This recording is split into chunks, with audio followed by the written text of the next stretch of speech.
खाटू श्याम जी को भगवान श्री कृष्ण के कलयुगी अवतार के रूप में जाना जाता है।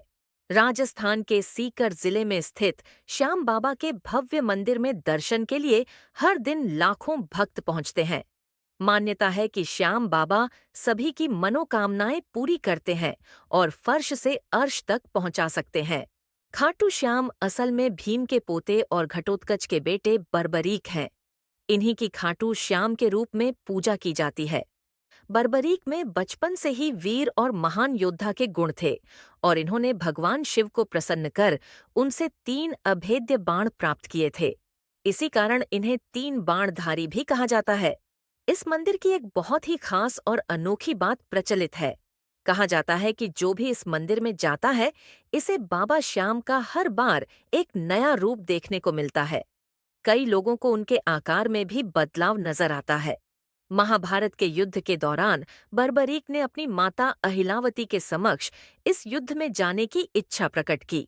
जब मां ने इसकी अनुमति दे दी, तो उन्होंने माता से पूछा, मैं युद्ध में किसका साथ दूं? इस प्रश्न पर माता ने विचार किया कि कौरवों के साथ तो विशाल सेना, स्वयं भीष्म पितामह, गुरु द्रोण, कृपाचार्य, अंगराज कर्ण जैसे महारथी हैं। इनके सामने पांडव अवश्य ही हार जाएंगे। इसलिए उन्होंने बर्बरीक से कहा कि जो हार रहा हो, तुम उसी का सहारा बनो। बर्बरीक ने माता को वचन दिया कि वह ऐसा ही करेंगे और वह युद्ध भूमि की ओर निकल पड़े। भगवान श्री कृष्ण युद्ध का अंत जानते थे, इसलिए उन्होंने सोचा कि अगर कौरवों को हारता देखकर बर्बरीक कौरवों का साथ देने लगा, तो पांडवों का हारना निश्चित है। तब श्री कृष्ण ने ब्राह्मण का वेश धारण करके बर्बरीक से उनका शीश दान में मांग लिया। बर्बरीक सोच में पड़ गया कि कोई ब्राह्मण मेरा शीश क्यों मांगेगा। यह सोच उन्होंने ब्राह्मण से उनके असली रूप के दर्शन की इच्छा व्यक्त की।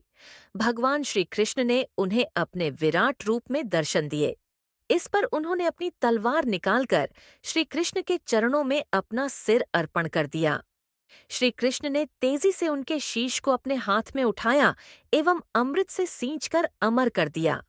उन्होंने श्री कृष्ण से संपूर्ण युद्ध देखने की इच्छा प्रकट की, इसलिए भगवान ने उनके शीश को युद्ध भूमि के समीप ही सबसे ऊंची पहाड़ी पर सुशोभित कर दिया, जहां से बर्बरीक पूरा युद्ध देख सकते थे। खाटू श्याम कैसे बने हारे का सहारा, युद्ध की समाप्ति के बाद सभी पांडव विजय का श्रेय अपने ऊपर लेने लगे। आखिरकार निर्णय के लिए सभी श्री कृष्ण के पास गए, तो वह बोले, मैं तो स्वयं व्यस्त था, इसलिए मैं किसी का पराक्रम नहीं देख सका। ऐसा करते हैं, सभी बर्बरीक के पास चलते हैं।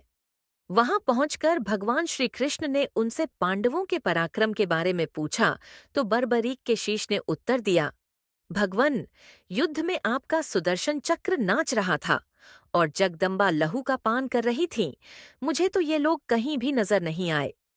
बर्बरीक का उत्तर सुन सभी की नजरें नीचे झुक गईं।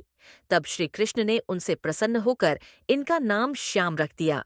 अपनी कलाएं एवं अपनी शक्तियां प्रदान करते हुए भगवान श्री कृष्ण ने कहा कि बर्बरीक, धरती पर तुमसे बड़ा दानी न तो कोई हुआ है और न ही होगा।